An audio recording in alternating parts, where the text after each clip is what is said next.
I like two Emmas. I don't know why, because I So got two funny. requests. It's so funny though. It cracks me up. This meeting is being recorded. Good evening, Fertility Endo Summit crowd. We have our sixth and final Endo Summit Fertility webinar this evening. Now, you guys probably can't see it, but I can see on the back end. We have two Emmas here. I mean, two is better than one. It's the best. It's kind of funny, actually. But Emma is here again, and we've had wonderful, actually, we have had, Emma doesn't know that, we have had wonderful feedback on these fertility webinars, and people find them very helpful, and people have questions to ask their doctors from it, and I love that. So welcome, Emma.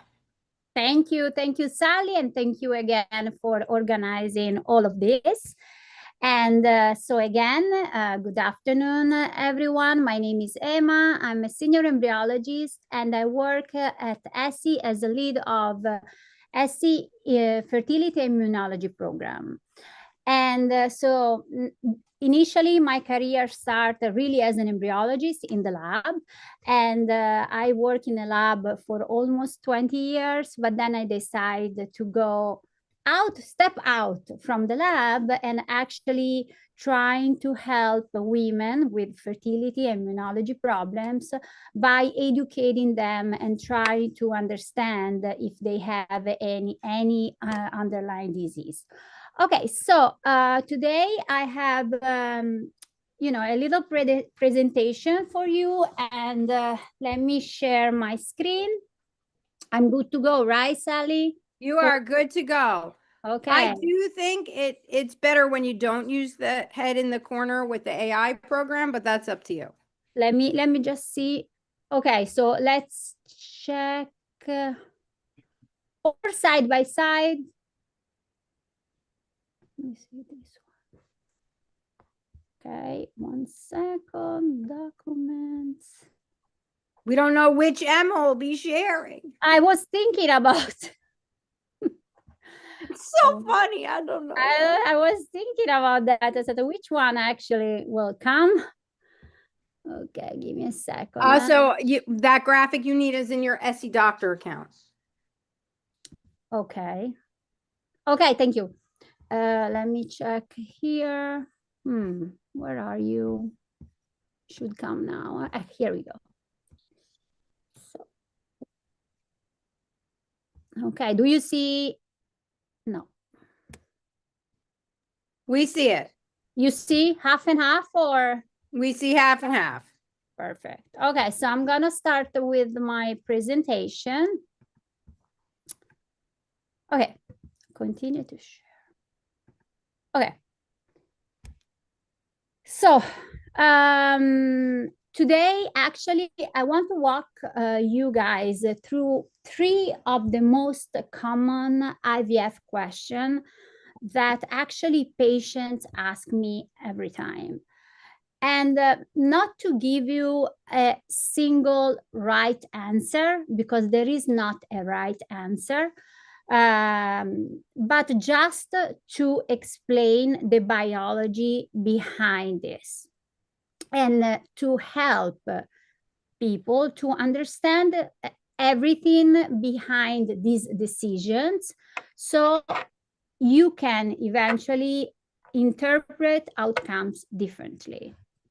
Okay, so okay, these are the 3 most common questions that every day I hear during consultation. Day 3 versus day 5 transfer, fresh versus frozen, and what to realistically expect from egg freezing. Okay, they seem kind of easy and simple, but actually biologically they are not. Okay, this presentation, let's make this clear, is not prescriptive. The goal is not to tell you what to choose, what to do, but just to explain what is happening underneath each option. Because the same strategy can work very differently depending on what the limiting factor is in that specific case.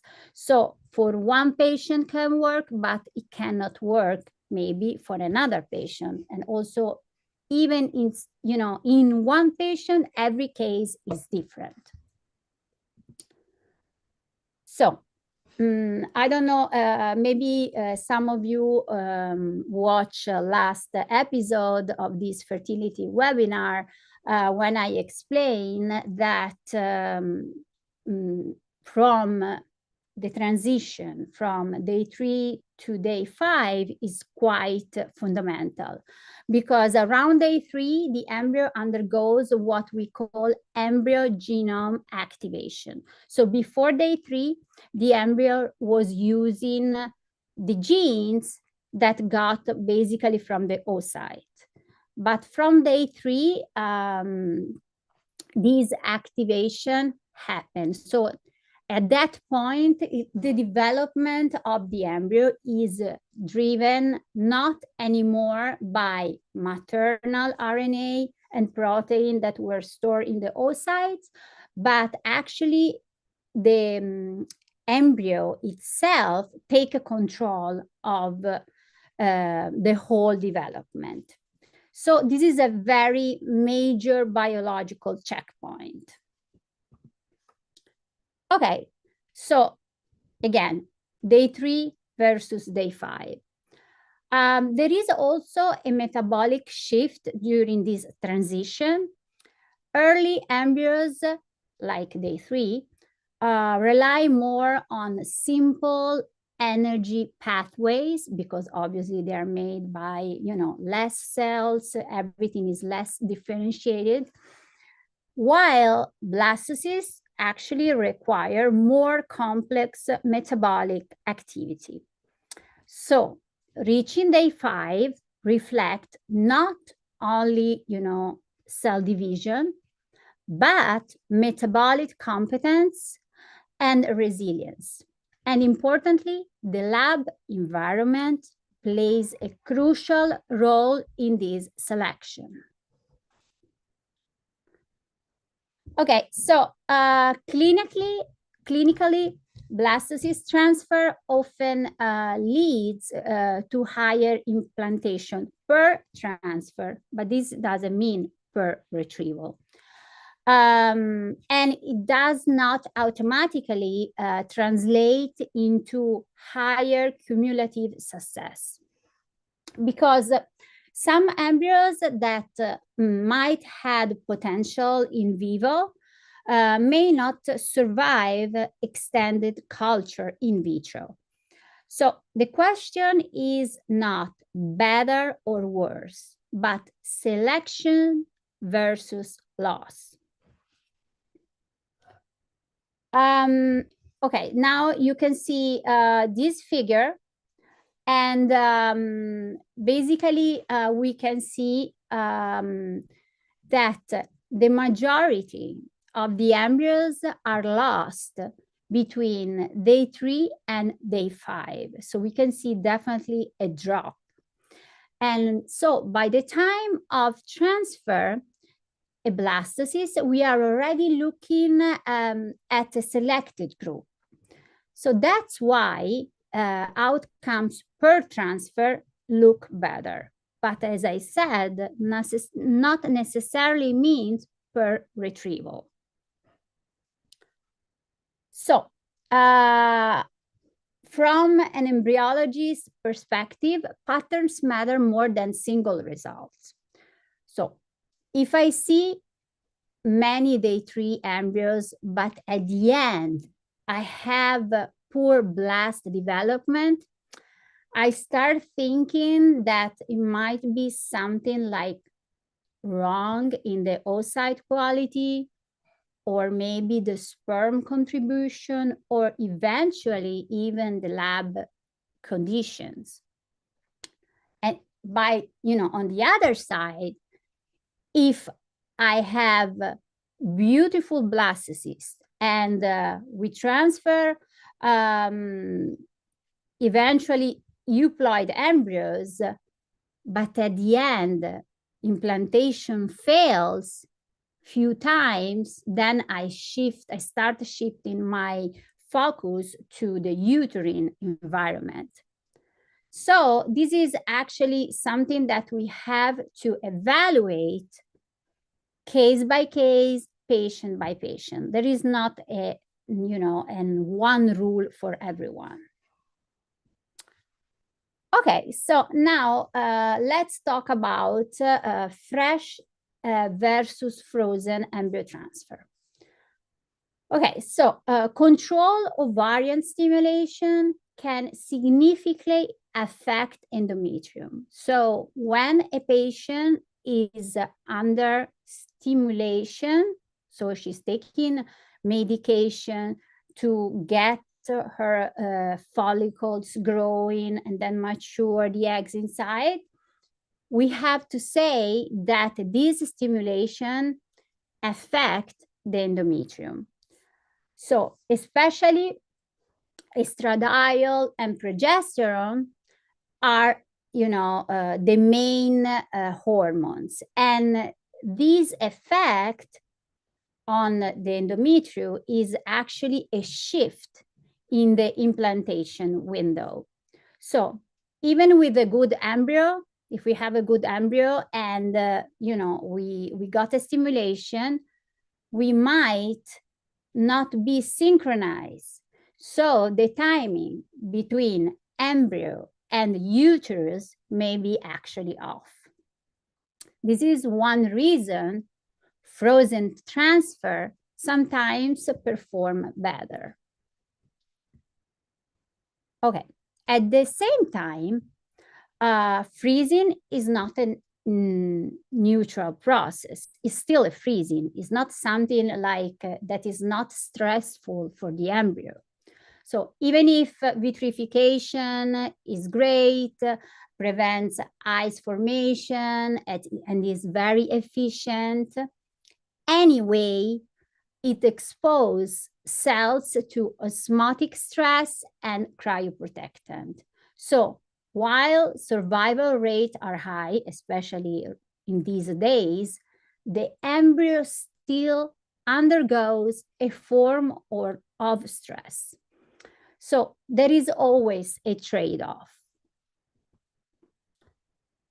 Okay, clinically, freeze-all strategies can have benefits in some situations. For example, in high responder, when the patient might go through OHSS, so because the risk is always present, the freeze-all strategies can be a benefit. But they do not actually improve outcome across all patients. So again, it depends on what is the limiting factor in that patient. The embryo, the endometrium, so case by case, there is not one rule for everyone. Okay, now we can see this figure still regarding fresh versus frozen. And the figure reflects that the general trend toward improved synchronization with frozen embryo transfer. But so we can see that the frozen embryo transfer is higher than the fresh one. But it's important to remember that this is population level data. It does not mean actually frozen is always better for everyone. So again, we have to see a patient and the case.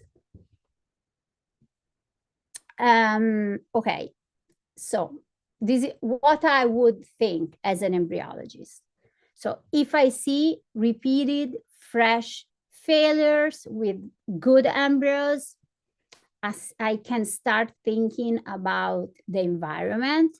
So the endometrium, because probably the stimulation from the cycle might had affect the endometrium.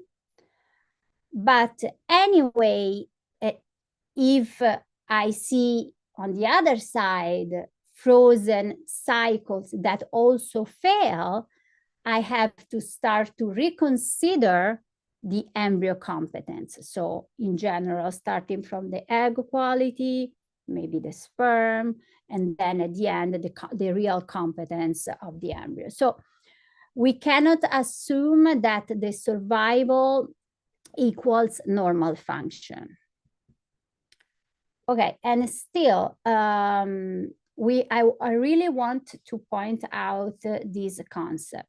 Embryos are extremely sensitive to their environment. So even small changes in culture conditions, freezing, or timing may influence development. There are also several ongoing research on possible epigenetic factors. Anyway, this discussion we cannot definitely reduce to fresh versus frozen is better or not, because saying what is better would be actually inaccurate, because there is no one that is better than the other one. It depends from the patient and the limiting factors. Okay. Now, we talk a lot about egg freezing, and a lot of endometriosis patients are, going through egg freezing. But what are really the real expectation from egg freezing? So the oocyte is one of the most complex cells in the human body. The spindle is very sensitive, and as we know, the spindle is that structure that is fundamental for the division. So when the chromosome has to, divide, separate in the new cells, so the spindle is crucial. Then we have the cytoskeleton. The cytoskeleton is the structure, actually really the skeleton, that must remain intact also for the whole proper division of the cells. And then we have the mitochondrial function. So as I said, the oocyte is a cell that is very complex. And in general, if something it's going not perfectly in one of the process inside the oocyte, we stop everything. Okay, what does it mean actually survival versus competence? So when we talk about survival of the eggs after thawing, we actually mainly refer to the membrane integrity. But survival does not actually guarantee that the spindle, for example, is intact or that the egg is chromosomically normal. Survival is important, but is only one piece of the picture. Because many times I hear from patients saying, oh, I have 20 eggs frozen, so I'm good, I have no problem. I'm gonna have many babies. Okay, so this is not really the reality. Because there are several steps that has to go in the right way to get success. And as I said, survival is important, but it's just one piece of the whole picture. Okay, so in general, survival rates are, between 85 to 95% in these days. But then when we move to fertilization, blastocyst development, and eventually euploid embryos, so now when we get here, actually numbers start to decrease significantly. And I would say that the most important factor that play a major role in, the success of, at the end of freezing eggs is the age of the patient. Okay, so we have to think about to this like a funnel, so that each step reduce the number of viable outcomes. So probability is in this case cumulative, but is not linear. And also is often very different from patient expectation. So as I want to remind everyone, the timeline of, the whole process is this. Okay, we freeze the eggs. Then after a while, when the patient is ready, we thaw the egg. Then after thawing, let's see how many actually survive the process. Okay, now we have the survival percentage.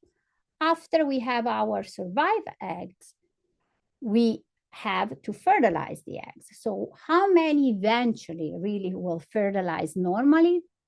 Then start the cleavage stage, and then we have to get to the blastocyst stage. And then eventually, if the patient will get PGT, we have to wait for the results of the PGT and eventually having euploid embryos. So there are many steps before, we get to the final part. And honestly, we can really drop the number. We can start, for example, from 10 eggs that we froze, but then at the end, we have maybe 1 euploid embryo. So this is something that I really would like a patient to understand, because they need to know the realistic expectation. Okay, this figure really show us how the line drop. So we can see that we start, for example, as I said, with the 10, but at the end, euploid, we might have it actually 1, if we are lucky to. But again, the most important factor is the age of the patient. So age is definitely the strongest determinant of the outcome. It affects chromosomal normality more than anything else that we can do eventually in the lab. So the same number of eggs can mean very different outcomes depending on the age of the patient. So if we have 10 eggs that we froze and the patient is 40, and then we have still 10 eggs from another patient who is 25, we expect at the end of the whole process that the most normal situation that we can have is that the patient who actually is 25 will end up with a higher number of euploid embryos than the patient who is actually 40. Okay, so if survival is good, but outcomes are poor, definitely as embryologists, I would start thinking about the egg quality. If fertilization is kind of low, I consider the sperm, so the sperm competence. But eventually, even any possible oocyte damage from the process of freezing and thawing. So anyway, on the top of this, the age remains the dominant factor.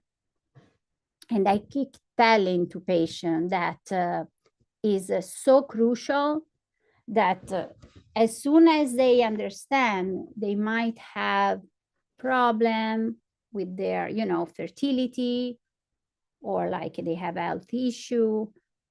They have to think about this, that if they freeze their eggs when they are still very young, it's super much better than if they freeze the egg a little bit later.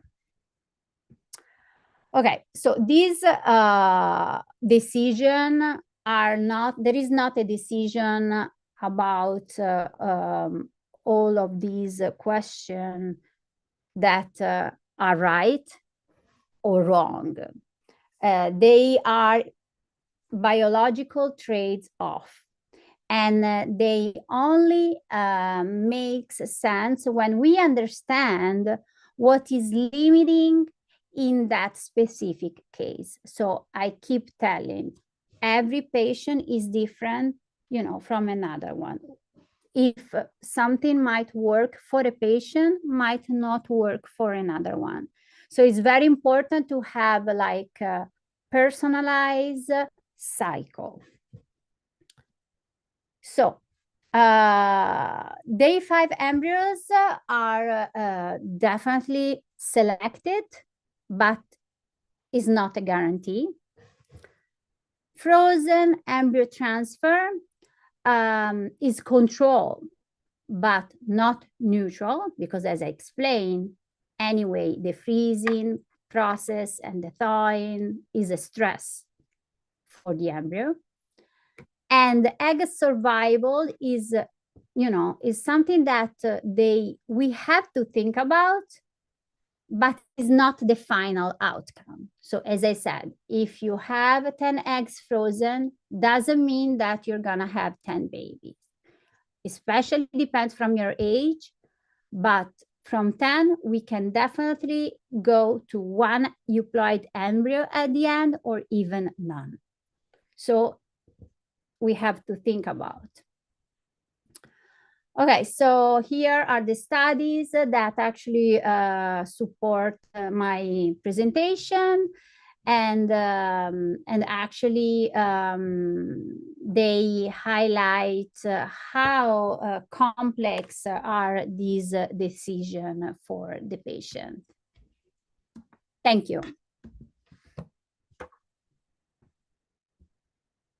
Okay. Excellent presentation. I think actually, it was actually simple, but honestly, I keep hearing this question continuously from, while I'm having and giving my consultation to patients, they kept asking me, what is better, day 5 or day 3? What should I do, fresh or frozen? Should I freeze my eggs? So these are the most common questions that I get. Okay. I don't know if there are any questions. I don't know if we have any questions tonight. Let me have a look. So, okay, we have a few participants, but honestly, I don't see, maybe here. Oh yeah, there is a question, maybe. Okay. Do you see a question? Yes, I see one question. But it's in a new spot. Yeah, I see one question. How many euploid FET fails would you suggest looking into a surrogate? When would you move to a surrogate? So before moving to the surrogate, I would look at the environment where we put these embryos. So, definitely the surrogate is, is good to have these last possibility, is kind of last resort, right? But first of all, I would check the environment, so the uterus. So I would check if there are any underlying disease like endometriosis, adenomyosis. But, you know, I would say that after to fail FET, I would investigate the uterus, so endometriosis, adenomyosis. If it's something that is not fixable, okay, so at that point, I would go to the surrogate. All right. I don't know if we have, this is a good time for questions. I don't know if we have any more questions. Lots of people out there. I find it Yeah, hard. I see a lot of people. I can check Facebook for questions before we log off. Oh, yeah.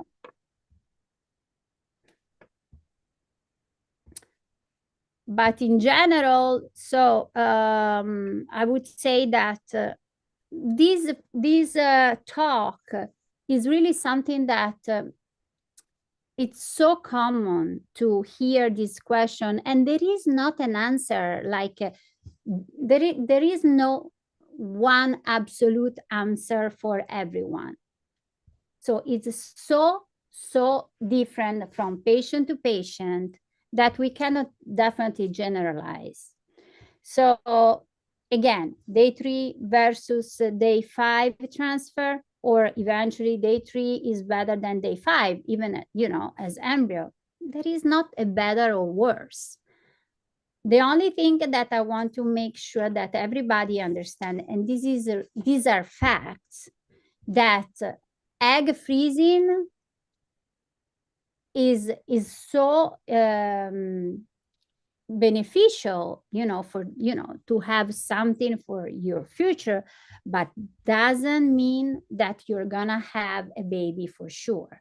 So if you have 10 egg frozen, it doesn't mean that you're gonna have 10 babies, or it doesn't even mean that you're gonna have 5. As I explained, unfortunately, there are many steps that, you know, they have to go in the right way. So the whole process is long.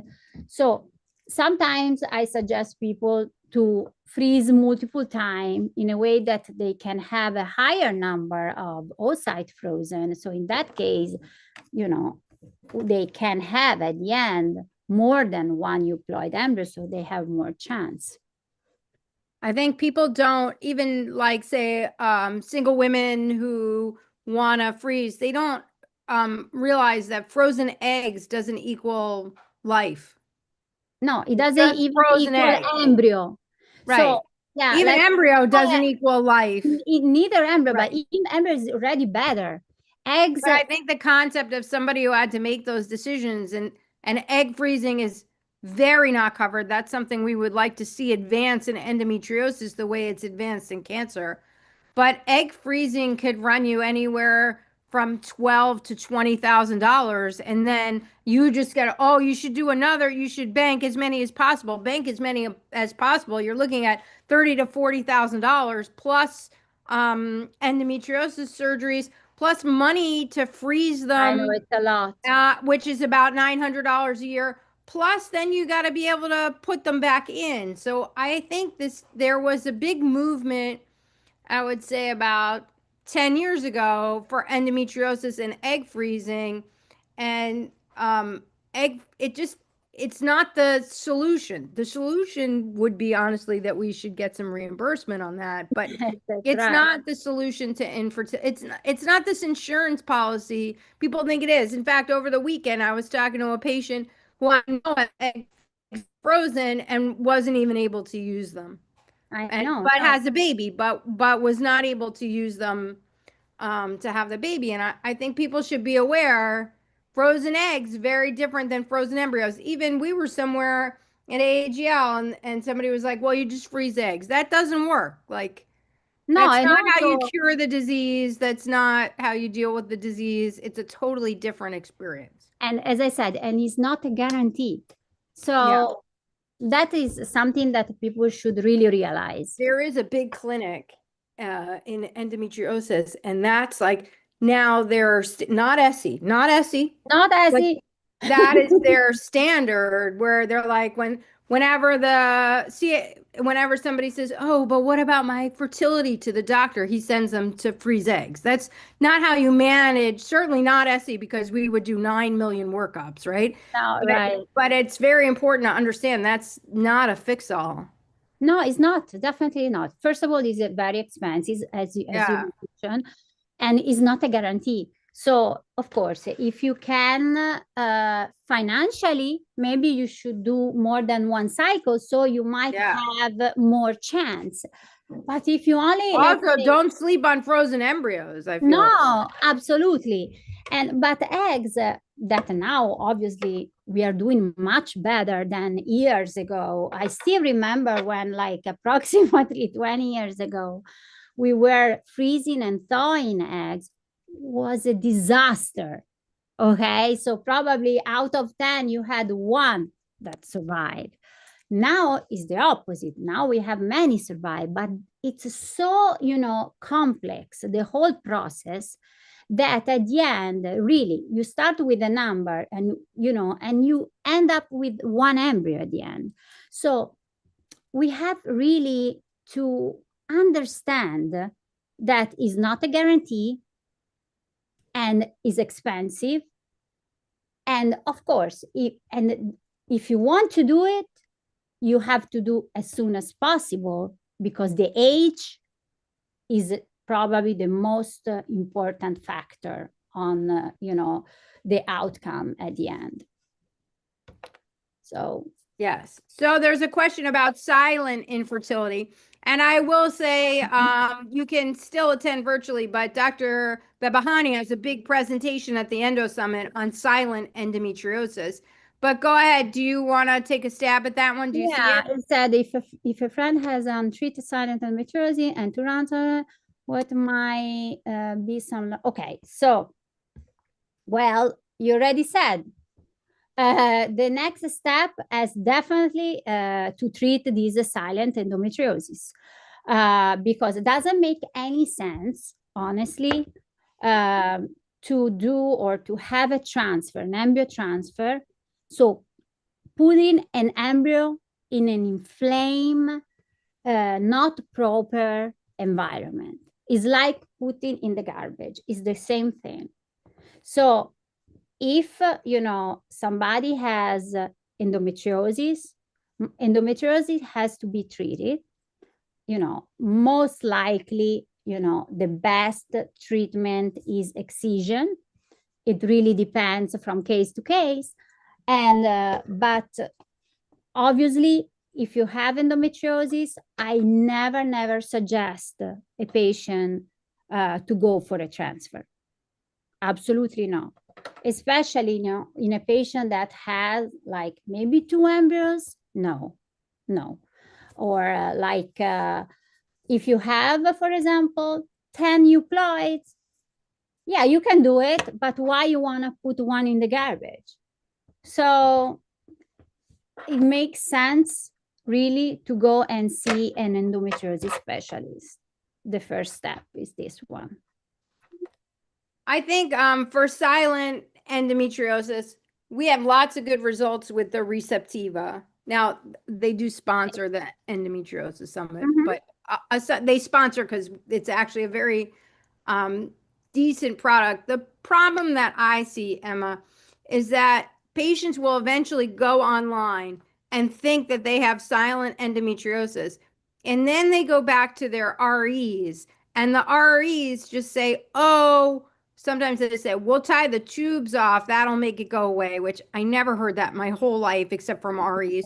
Or the REs say, don't worry, you can take a little Orlissa and it'll go away, which that doesn't even help. And I think the problem is when people figure out that they have silent endometriosis, what are their next steps? Exactly. But also I have to say that what an RE sees is totally different than what an endometriosis specialist sees. So they are looking at two different things. the endometriosis specialist is really looking at the disease, is trying to find the disease. The RE is thinking more about egg quality, the embryo quality. So the perfect, thing will be having both, like somebody who is an RE and also an endometriosis specialist. But believe me, I mean, if you have a silent endometriosis, you have to treat it. That's it. There is Yes. another question. Okay, we may have another one here. With suspected adenomyosis, oh, by the way, you're going to ask about adenomyosis. We have an excellent video on uterine issues and infertility by Dr. Antonio Gargiulo on YouTube. And even though we're going to answer the question, it is much more in-depth than this answer. It really was an excellent video. So, Emma, a couple questions. With suspected adenomyosis, what do you think about Lupron before transferring? Well, again, I think suspected. So if it's you have to go to an endometriosis or adenomyosis specialist first, because already suspected by who? I mean, did they, who actually did the diagnosis? So I think, in my opinion, that first of all, as I said, you have to go to a specialist, and the specialist actually will be able to tell you if Lupron before the transfer is appropriate with your type, I mean, with your adenomyosis. But I don't think the problem is Lupron or not. I think that with a disease like adenomyosis, the problem is also your immune system, because adenomyosis, endometriosis are inflammation. So when you put the embryos there is definitely a reaction from the immune system. And this reaction, it might, not be good for implantation. So, I mean, I think that there are several steps to do before a transfer if you have suspected adenomyosis. I think one of the things you said there piques my interest. I'm going to say this. I don't think you can go to any endometriosis specialist, even an excision specialist, and have them really have an opinion on what Lupron is going to do for a transfer. I think just like the REs don't understand endometriosis, a lot of the excision specialists don't understand infertility, which does make Dr. Vidali unique. It does make Dr. Gargiulo unique. It does make some of our other doctors that we've had on very unique. And the problem is, an excision specialist oftentimes will hear Lupron and balk, but there are instances in which Lupron to induce a cycle may be needed. It's just that it's a multifaceted topic, and it takes a very high level of specialist who understands fertility and excision at once and has read all the research on adenomyosis, not just endometriosis. So it's not like you can go down the street and anyone who hangs a MIG sign, they have a MIG sign up. It doesn't mean also, you know what I can't stand, Emma? Yeah.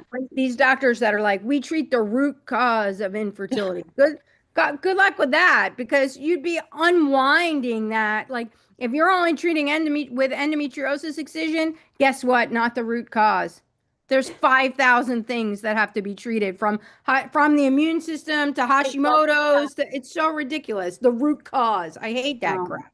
Yeah, actually, exactly. As you said, and as I said before, the best thing would be to have the combination of the RE and the endometriosis specialist. So the doctor that has both, the knowledge of both, like Dr. Vidali, Dr. Gargiulo, because otherwise, and as I said before, the RE look in something that is not the same thing that the endo specialist look. So it's not the same. I think, actually, Dr.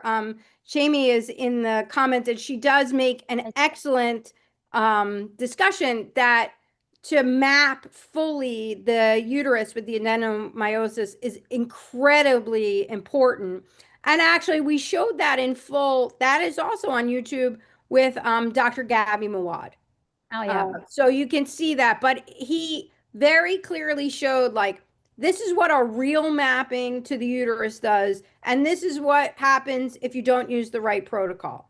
So one video is with Dr. Antonio Gargiulo, and one video is with Dr. Gabby Mawad. And if mapping really piques your curiosity, there's also one up there with Dr. Wendy Van Buren also. And that's on the Endometriosis Summit YouTube page. You all got an email before this started. If you're very nice to me and you email me, I'll go find you the links. I can't find them now. So I have a question. When would you consider moving to surrogacy with adenomyosis? Well, it's the same. We were already at with adenomyosis. Okay, basically, we have to see how severe. So again, go to see a specialist and understand how severe is this adenomyosis. If also you can treat in some way, if you can, suppress the immune system reaction.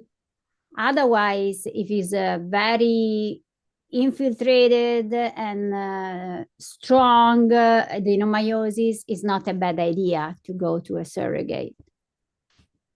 Yeah, I'm looking for that link for everybody. Okay, I got this is Dr. Gargiulo's link coming into the comments, people. Coming into the comments. We're gonna have Dr. Gargiulo's link. All right. And from there, you should be able to find Dr. Mawad's link. I don't know if that one's as easy to find for me. There is another question. How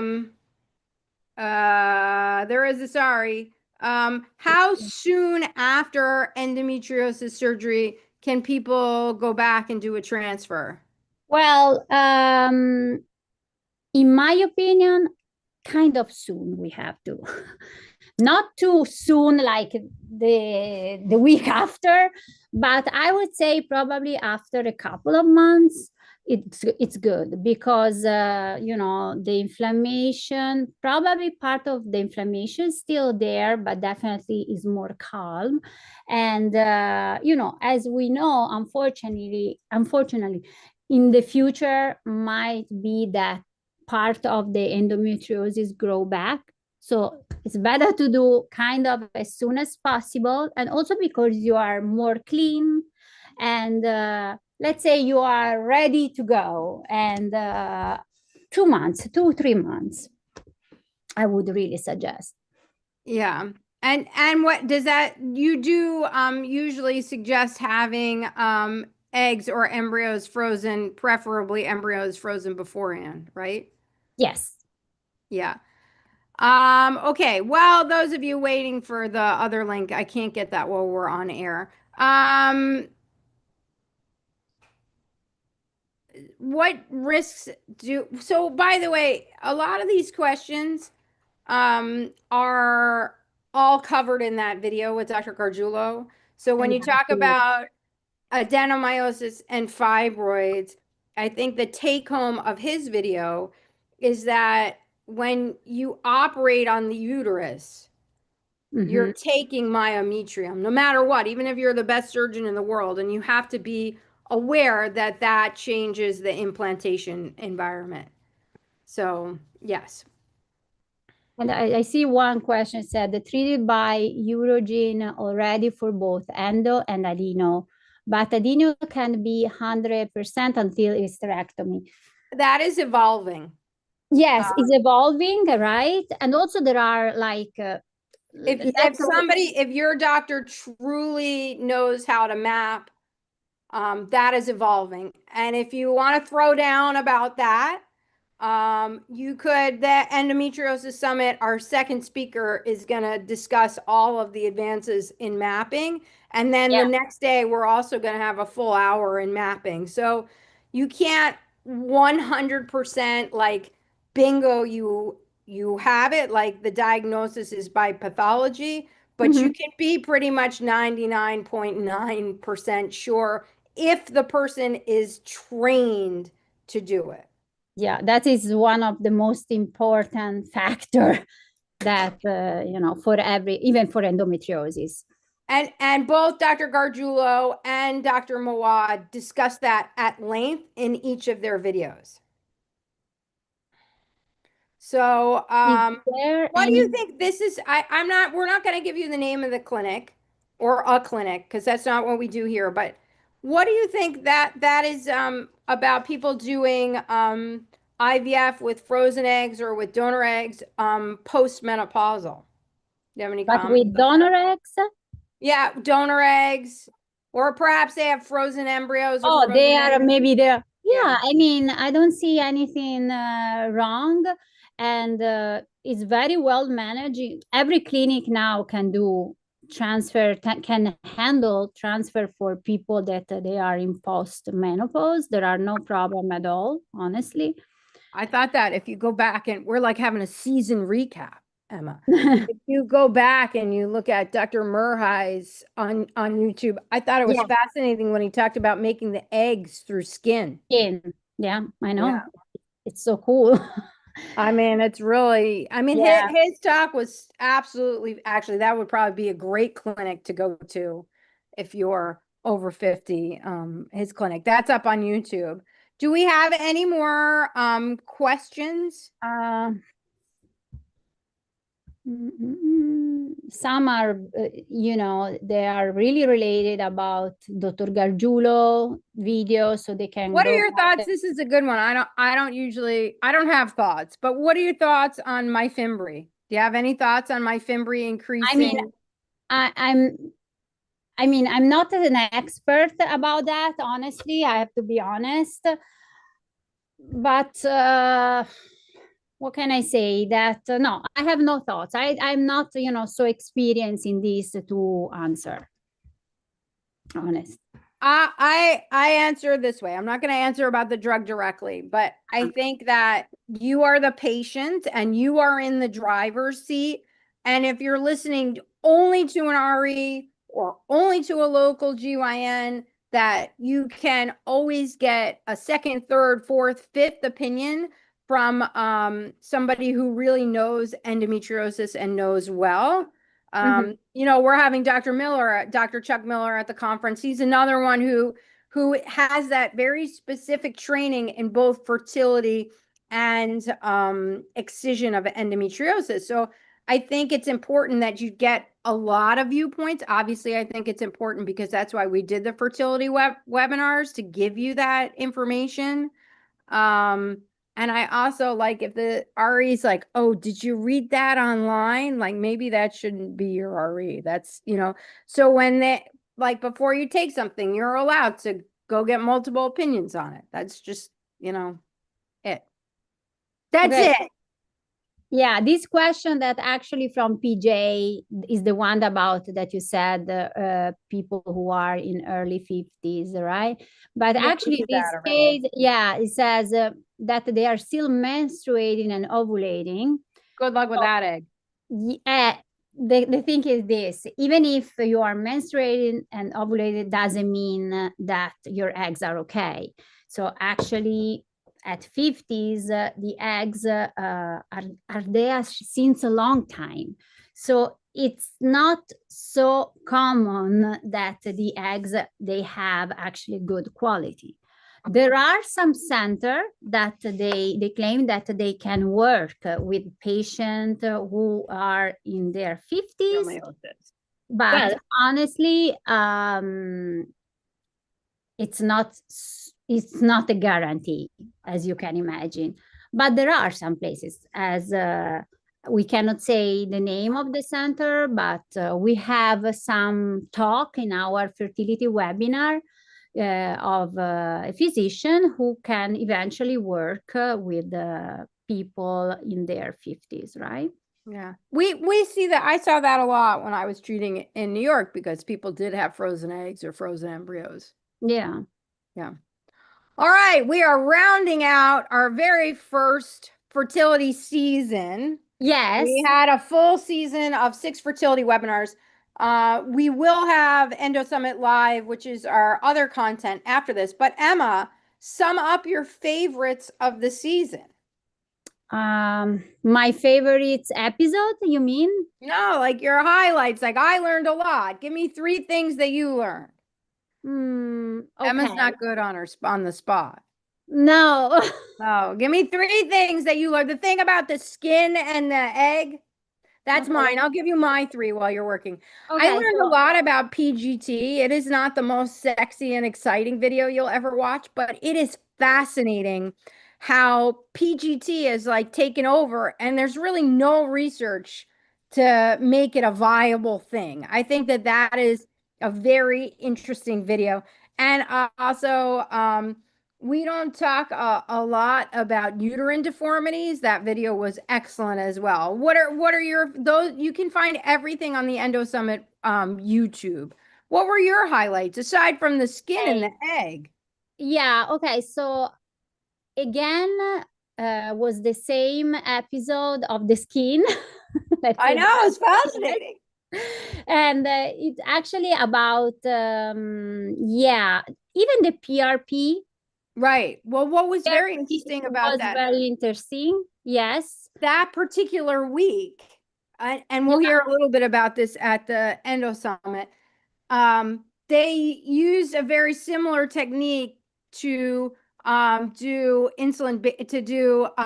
pancreatic beta cells in diabetic patients, and now we have 9 type 1 diabetics completely off of insulin.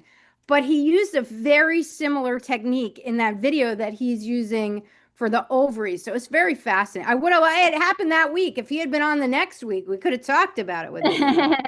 Yeah, but that's right. That episode was very nice and very interesting, especially because now we talk a lot about PRP, and but he was very direct.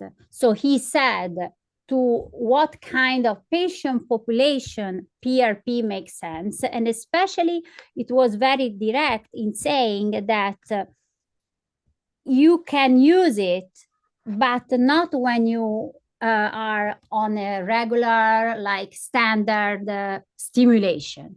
So that was something that it was very, very interesting. Also, I really enjoy Dr. Gargiulo because I learned a lot, honestly, because it was more anatomical, less, it was fertility, but a lot of anatomy, let's say. And I really enjoy that. And obviously, the PGT was for me very, I'm very affectionate to that topic because also I work a lot in that field, like that we were doing transfer in, when the results of the PGT were not so, maybe they were not exact, let's say. Or so we got like normal babies with the transfer of monosomy embryos. So those are the 3, let's say, episodes that actually I really enjoyed. Yes. So if you haven't watched the season, you should. Yeah.